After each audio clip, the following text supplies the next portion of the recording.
সভাপতি বাংলাদেশ খেলাফত যুব মজলিস গাজীপুর মহানগর, মোহতারাম সভাপতির নেক হায়াত আল্লাহ তাআলা দারাজ করেন। আজকের এই মাহফিলের যিনি মধ্যমণি, প্রধান অতিথি, আমাদের সকলের মাথার মুকুট, মজলুম জননেতা শেখুল হাদিস ইবনে শেখুল হাদিস আল্লামা মোহাম্মদ মামুনুল হক হাফিজাহুল্লাহ, আল্লাহ রাব্বুল আলামিন তার এই বান্দার কণ্ঠকে ইসলামের জন্য কবুল করে নেন, তার খিদমতের ওয়াসাআতকে আল্লাহ তাআলা বৃদ্ধি করে দেন, যথাযথভাবে জাতিকে রাহনুমাই করতে পারে সেই তৌফিক আল্লাহ পাক দান করেন।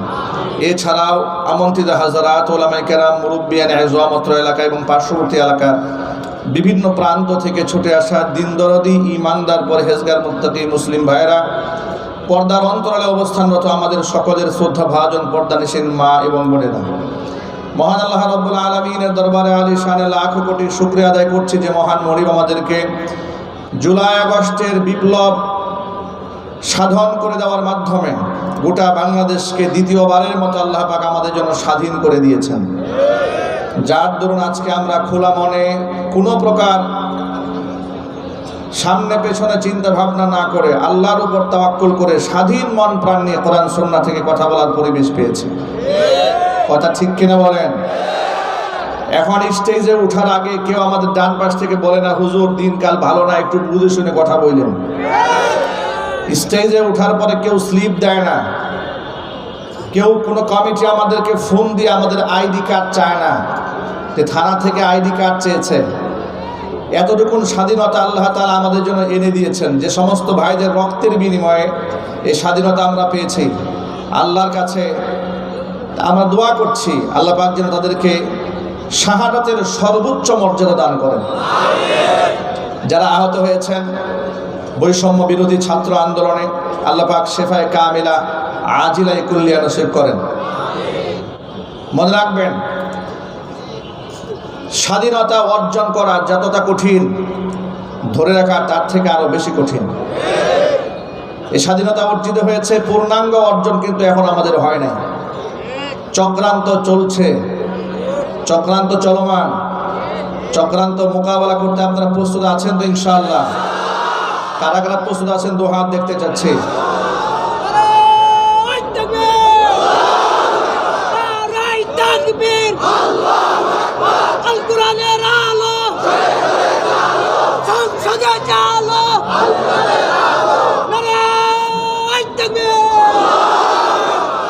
আল্লাহ পাক আমাদেরকে ঐক্যবদ্ধ থাকার তৌফিক দান করেন।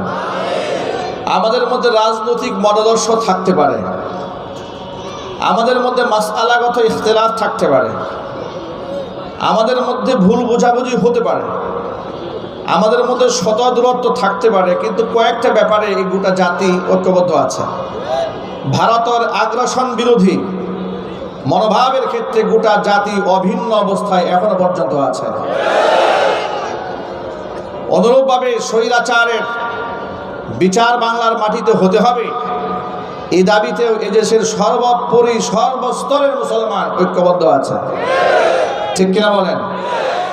আজকে আমি আপনাদের সামনে, যেহেতু সিরাত মাহফিল, নবী করিম সাল্লাল্লাহু আলাইহি ওয়াসাল্লামের সিরাতের এই মহান এক সমুদ্র থেকে ছোট্ট একটা অংশ আমি আপনাদের সামনে তুলে ধরবো। আমরা বলি ইনশাআল্লাহ। সময় আমাদের হাতে একেবারে সীমিত সময় এসে নামাজ সামনে আমাদের। আমরা আজকে এখান থেকে একটা সবক নেব।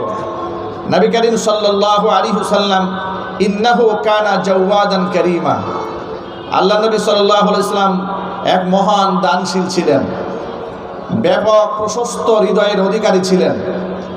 বেগুনা মাসুম হওয়া সত্ত্বেও দৈনিক 70 ঊর্ধ্ব তিনি আল্লাহর কাছে মাগফিরাত কামনা করতেন। চিৎকার দেখুন সুবহানাল্লাহ।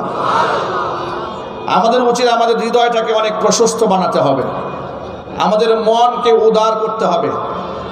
আমরা ইসলামকে গোটা পৃথিবীর প্রত্যেকটা ইঞ্চি মাটিতে ইসলামের পতাকা উড়াতে চাই। এই জন্য মনের সংকীর্ণতা দূর করে ফেলতে হবে। নবী করিম সাল্লাল্লাহু আলাইহি ওয়াসাল্লাম শত্রুদের সাথে বন্ধুত্বপূর্ণ আচরণ করে তাদের দিলকে জয় করেছেন, কিন্তু আমরা আসাবিয়াতের মধ্যে বন্দী থাকার কারণে, স্বজন প্রীতির কারণে, আমাদের এই একঘেয়েমিপনা, আমাদের নিজেদের আমিত্ব এবং বরত্বের কারণে, কিবির এবং হাসাদের কারণে আমাদের অবস্থা এমন হয়েছে, এক আলেম আরেক আলেমকে আমরা সহ্য করতে পারি না। এই অবস্থানের কারণে আলেমদের ইউনিটি, ঐক্যের যে ভিত, এটা অনেকটা দুর্বল। তবে আমরা আশাবাদ ব্যক্ত করছি, স্বৈরাচারীর আমলে আলেমরা মজলুম হওয়ার কারণে উলামাদের মধ্যে একটা ঐক্যের ভিত তৈরি হয়েছে। আর সেই সেতু বন্ধনকে কেন্দ্র করে আলহামদুলিল্লাহ বাংলাদেশের আগামীর বাংলাদেশ ইসলামের করার জন্য, আগামীর বাংলাদেশ ইসলামের বানিয়ে দেওয়ার জন্য, আগামীর সংসদ কোরআনের সংসদ বানাবার জন্য উলামারা ঐক্যবদ্ধে আসার জন্য অলরেডি প্রচেষ্টা চালিয়ে যাচ্ছেন। আল্লাহ পাক এই প্রচেষ্টাকে যেন কবুল করেন, জোরে করে আমিন। নবী করিম সাল্লাল্লাহু আলাইহি ওয়াসাল্লামের মনোভাবটা কেমন ছিল আপনাদেরকে ছোট্ট একটা ঘটনার মাধ্যমে আমি বিবরণ শোনাতে চাই। আব্দুল্লাহ ইবনে উবাই ইবনে সালুল রাসুল মুনাফিকিন, মুনাফিকদের সর্দার ছিল।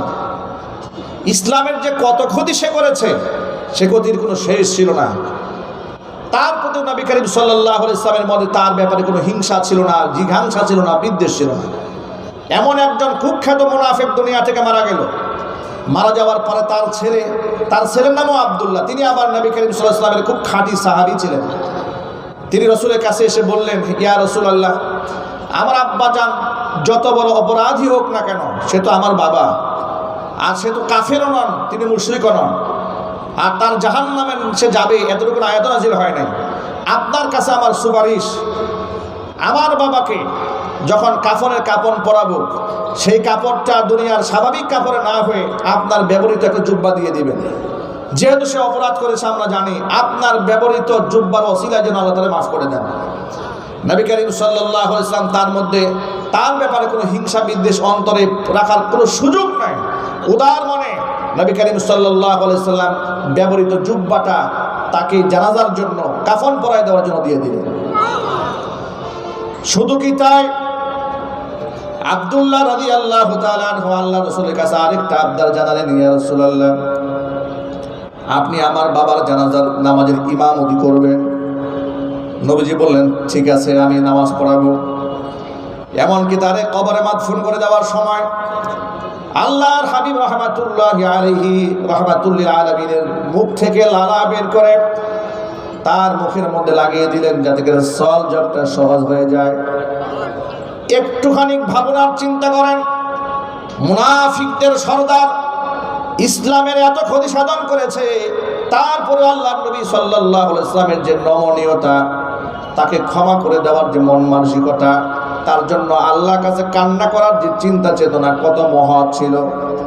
তিনি যখন তার জানাজার নামাজে এগিয়ে যাচ্ছেন, এমন সময় হযরত ওমর ফারুক রাদিয়াল্লাহু তাআলা আনহু পিছন দিক থেকে নবীজির জামা টান দিয়ে ধরলেন, নবীজি আপনি যাচ্ছেন কোথায়, কার জানাজা পড়তে যাচ্ছেন? কদ নাহাকা রব্বুকা, আপনার রব তো নিষেধ করেছে।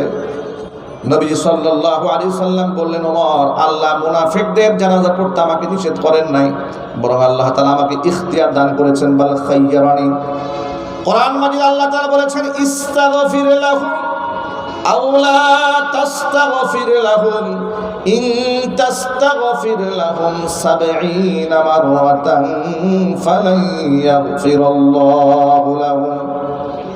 আপনি মুনাফিকদের জন্য ক্ষমা প্রার্থনা করেন কিংবা না করেন, উভয়টাই বরাবর। তার কারণ এদের জন্য যদি আপনি ৭০ বার আমি আল্লাহর কাছে মাগফিরাত কামনা করেন, কশিন কালে এই মুনাফিকদেরকে আমি আল্লাহ ক্ষমা করে দেব না। তো আল্লাহ তাআলা তো এই আয়াতে বলেন নাই যে আপনি এদের জন্য দোয়া করবেন না, বরং আল্লাহ বলেছেন ৭০ বারও ক্ষমা চাইলে কাজ হবে না, আমি প্রয়োজনে এই আল্লাহর বান্দাকে আল্লাহ ক্ষমা করে দিবেন, ওই নিয়তে আমি ৭০ বারের ঊর্ধ্বে তার জন্য আল্লাহর কাছে মাফ চাবো। জোরে বলেন সুবহানাল্লাহ। তিনি জানাজ পড়ালেন। জানাজা পড়াবার শেষে জিবরাইল আলাইহিস সালাতু ওয়াস সালামকে আল্লাহ পাক পাঠিয়ে দিলেন মুনাফিকদের ব্যাপারে চূড়ান্ত আয়াত দিয়ে, যেটা আমি আমার খুতবার মধ্যে তেলাওয়াত করেছি। আল্লাহ পাক জানিয়ে দিলেন, ওয়ালা তুসাল্লি আলা আহাদিন মিনহুম মাতা আবাদা। ও আমার হাবিব, এখন থেকে কোন মুনাফিক যদি মারা যায়, কখনো আপনি এদের জানাজার নামাজ পড়াবেন না। ওয়ালা তাকুম আলা কবরিহি, তাদের কবরের সামনে এদের জন্য দোয়া করতেও আপনি দাঁড়াবেন না। এর কারণ হলো বাহ্যিকভাবে এরা আপনার উপর ঈমান এনেছে, মুসলমান হওয়ার মানুষকে ধোঁকা দিয়েছে, নিজেকে মুসলমান বলে দাবি করেছে, প্রকাশ করেছে, কিন্তু অন্তর থেকে ইন্নাহুম কাফারু বিল্লাহি ওয়া রাসূলিহি, মন থেকে আমি আল্লাহকে আমার রাসূলকে তারা বিশ্বাস করে নাই, মন থেকে মনের মধ্যে কুফরি লালন করে আমাকে অস্বীকার করেছে, আমার রাসূলকে তারা অস্বীকার করেছে। ওয়া মাতু ওয়া হুম ফাসিকুন, ফাসিক অবস্থায় তারা দুনিয়া থেকে বিদায় হয়েছে। এর মানে এখন থেকে কোনো মুনাফিক যদি মারা যায়, হে নবী আপনি জানাজার নামাজ পড়াবেন না। ভাইরা আমার, মুনাফিকদের অবস্থা হচ্ছে বড় ভয়াবহ। কোরআন বলেছে ইন্নাল মুনাফিকিনা ফিদ দারকিল আসফালি মিনান নার ওয়া লান তাজিদা লাহুম নাসীরা। মুনাফিকরা থাকবে জাহান্নামের অতল গহ্বরে। হে রাসূল, আপনি এদের জন্য কোনো সাহায্যকারী পাবেন না। নবী করিম সাল্লাল্লাহু আলাইহি সাল্লাম বলেছেন ইন্না ফি উম্মতি 12 মুনাফিকান, আমার উম্মতের মধ্যে এমন 12 জন মুনাফিক আছে, লা ইয়াদখুলুনাল জান্নাতা ওয়া লা ইয়াজিদুনা রিহাহা হাত্তা ইয়ালিজাল জামালু ফি সাম্মিল খিয়াত। সূচের ছিদ্র দিয়ে যতক্ষণ না পর্যন্ত উট প্রবেশ না করবে ততক্ষণ পর্যন্ত এই মুনাফিকরা আল্লাহর জান্নাতে তো ঢুকবেই না, জান্নাতের ঘ্রাণও নাকের মধ্যে পাবে না। এর মানে নবী করিম সাল্লাল্লাহু আলাইহি সাল্লামের হাদিস দ্বারা প্রমাণিত হয় মুনাফিকরা আল্লাহর জান্নাতে ঢুকবে না, জান্নাতের সুঘ্রাণও জীবনে কোনোদিন নাকে পাবে না, যতক্ষণ না সুয়ের ছিদ্র দিয়া উট প্রবেশ না করে। আপনাদের কাছে জিজ্ঞেস করি, সূচের ছিদ্র দিয়া কি উট প্রবেশ করতে পারবে? চিৎকার দিয়ে বলেন পারবে? এর মানে স্পষ্ট প্রমাণ হয়ে গেল মুনাফিকদের ঠিকানা কি জান্নাত না জাহান্নাম? আরো জোরে বলতে হবে। মুনাফিকদের বাহ্যিক থাকবে মুসলমানদের সাথে মিশে, কিন্তু অন্তরে থাকবে কুফরি। অন্তরে কি থাকবে? কুফরি থাকবে। আজকে আমাদের সমাজে মুনাফিক নাই? এটা জোর আওয়াজে বলতে হবে। উপরে উপরে আলেমদেরকে মহব্বত করি, আলেমদেরকে ভালোবাসি, ইসলাম চায়, উমরায় যায়, হজে যায়, মানুষের কাছে প্রমাণ করে, ছবি প্রচার করে দেয় আমি তাহাজ্জুদে ছাড়া সকাল শুরু হয় না, কোরআন তেলাওয়াত দিয়ে শুরু হয়ে যায়, জায়নামাজ সবার আগে তালাশ করি। এই হচ্ছে পাবলিকলি প্রচার। আর আভ্যন্তরীণ আলেমদের ব্যাপারে এত বিদ্বেষ আর এত ঘৃণা যে 16 বছরের রাজত্বের ইতিহাসে কয়েক হাজার আলেমকে মিথ্যা মামলা দিয়ে কারাগারে ঢুকিয়ে দিয়েছে। কথা বলতে হবে। বাহ্যিকভাবে প্রমাণ করে খাঁটি মুসলমান, বিরাট তাহাজ্জুদি, এমন তাহাজ্জুদি দেশের শ্রেষ্ঠ সন্তান উলামাদের পায়ের মধ্যে লোহার ডান্না বেরি লাগিয়ে দিয়েছে। মুফতি সাখাওয়াত হোসেন রাজি হাফিজাহুল্লাহর পায়ের মধ্যে ডান্না বেরি পড়াতে গিয়ে পাকে রক্তাক্ত করে ছেড়ে দিয়েছে। এরপর আলেমদের পা থেকে তারা ডান্না বেরি সরায় নাই। আল্লামা মামুনুল হক হাফিজাহুল্লাহকে কোর্ট প্রাঙ্গণে যখন হাজির করা হতো, মাথার মধ্যে bullet proof helmet, bullet proof jacket, 2 হাতের মধ্যে হ্যান্ডকাপ, দৃশ্য দেখে মনে হতো এত বড় গুন্ডা মাস্তান এই জমিনে আর কেউ জন্মগ্রহণ করে নাই। আলেমদের সাথে এখনো আচরণ সে করেছে পৃথিবীর ইতিহাসে ফেরাউন এবং নমরুদ পৃথিবীর কোনো মানুষের সাথে এমন ব্যবহার করে নাই যে ব্যবহার স্বৈরাচারী হাসিনা দেশের আলেমদের সাথে করেছে। কথা ঠিক না ঠিক?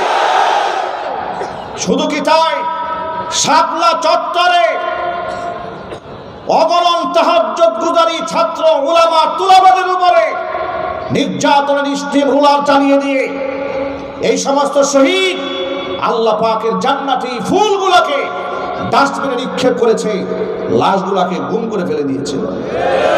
জাতীয় সংসদে দাঁড়িয়ে নির্লজ্জ বেহায়ার মতো বলেছে শাপলা চত্বরে একটা গুলাগুলির ঘটনাও ঘটে নাই। শহীদরা নাকি গায়ের মধ্যে রং মেখে শুয়েছিল। নাউজুবিল্লাহ বলেন। এগুলা কি স্বৈরাচারী হাসিনা বলে নাই? একটু আওয়াজ দিয়ে বলতে হবে, বলে নাই? শুধু কি তাই, তার পুতুল ধর্ম প্রতিমন্ত্রী তখন বলেছিল যে রাষ্ট্রের কোনো হক্কানি আলেমকে জেলখানা নেওয়া হয় নাই, যাদেরকে নেওয়া হয়েছে সব ধর্ম ব্যবসায়ী জঙ্গি। এ কথার সাথে কি আপনারা একমত? চিৎকার দিয়ে বলুন একমত।